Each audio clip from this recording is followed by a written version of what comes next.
Hi, so we're going to be talking about structures in nature today, and we're going to do a little project and build our own structures and test out strength and durability. And the only materials you're going to need for this activity: Play-Doh and toothpicks. If you don't have Play-Doh, you could use clay. If you don't have toothpicks, you can actually go outside and grab some really small sticks and twigs and put those together. And if you don't have any clay, well, then you can use sticky tack, or maybe if you have slime, you could try using some slime if it's the harder kind. So we're going to get started with our activity. And first I want you to think about some structures you see in nature that are shapes of triangles or shapes of squares. So a triangle shaped structure in nature would be like a spider web. You can see a lot of little triangles throughout the whole web, and spider webs are really strong. If you ever see them when it rains, there's like a lot of raindrops in there, and the spider web is still there, and the spider can even still crawl on the web. So they're really, really strong structures. Another example would be oak trees, or other trees in general, but the oak trees particularly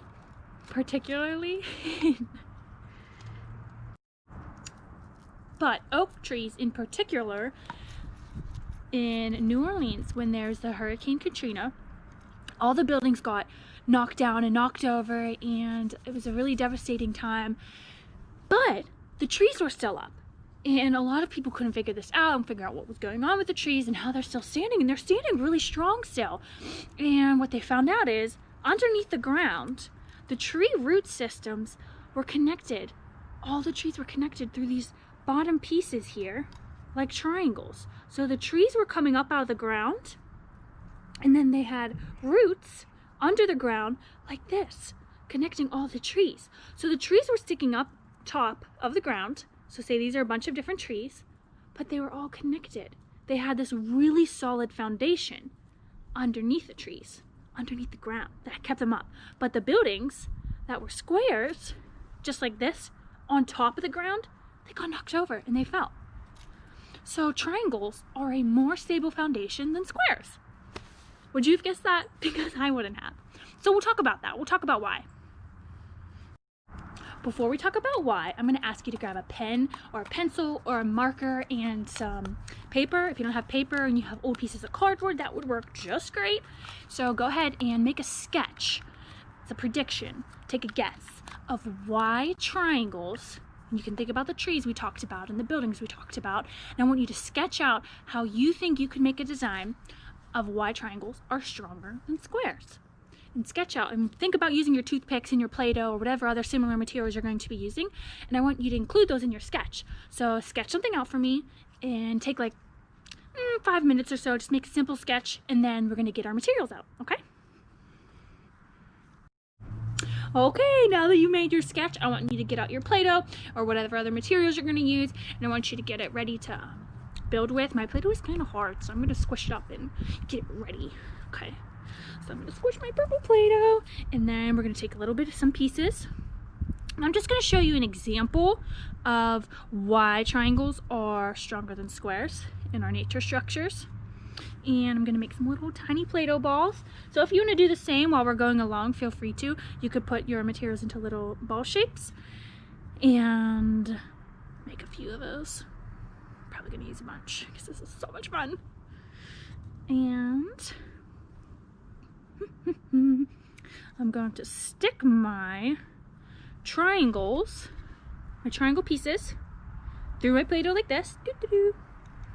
And then I'm going to take a bottom piece and put it in like this. And then I'm going to take one of my other circles and put it in like this. And one of the reasons that triangles are stronger than squares in our structures is because they have these hinged corners. So even with the trees in our root system, like we talked about before, the trees coming up out of the ground, underneath the ground where the roots were, they had these corners that were hinged together. So triangle, and then I'm going to compare it to a square. And I'm going to do the same thing, make my little Play-Doh balls, and I'm going to stick some toothpicks in there. This is so fun and squishy. Okay, I'm sticking my toothpicks in there, and boom, boom. Now remember, the houses that fell over that I talked about before in hurricanes, and that was just one example. Even like buildings outside during storms, they can get a lot of damage. But if they're triangles, things will slide off of them. Isn't that interesting? So if something outside in nature, if it's blowing and storming really bad and it hits into this square, it's gonna fall over because there's no support right here. There's no center support. So this is our square, and I know it's a little bit confusing because these have corners too that are hinged with Play-Doh, but they're not supporting one another, just resting on each other. So we look at this triangle. I'm gonna hold it just as one part. It bounces back. I hit it really hard, but you get the idea. The hinged corners like support each other. So I take this triangle, I hit it. Remember, I was holding my square right here too, and it stays because these are supporting each other. I'll show you how I made that. Alright, so here I have my Play-Doh. I have my triangle structure I built for my example, my square structure, the little tiny pieces of Play-Doh I rolled up into a ball, my extra toothpicks, and then I have the pieces of the triangle I'm going to be putting together. So this is kind of how my setup looks. You can make yours similar or different, it doesn't matter. Just make sure you have enough materials as you're going along. I'm going to grab some more toothpicks and put them in my pile. And then I want you to draw out your sketch. Whatever you sketched out, I want you to show me what your idea was behind that. So use all these materials and create your sketch. And then I want to see it at the end. And it'll be really awesome. I'm going to make my sketch, okay? Connected by this one center foundation piece. And you can find a lot of these words in your science books or dictionaries, or just do a quick web search and look them up. Hinge is exactly a square. And it's not exactly a total triangle. But I can put with the support of this not going to go down. I even have to hold my square up with my finger because it just won't stay. So you can see that the square doesn't have very much support. Even if there were two squares here, one square here, and one square here, they would just fall over. So there you have it. Some interesting fun facts about our structures. And you can find these structures in nature. Again, like I said, spiderwebbed. And you can even see a lot of triangles in bridges.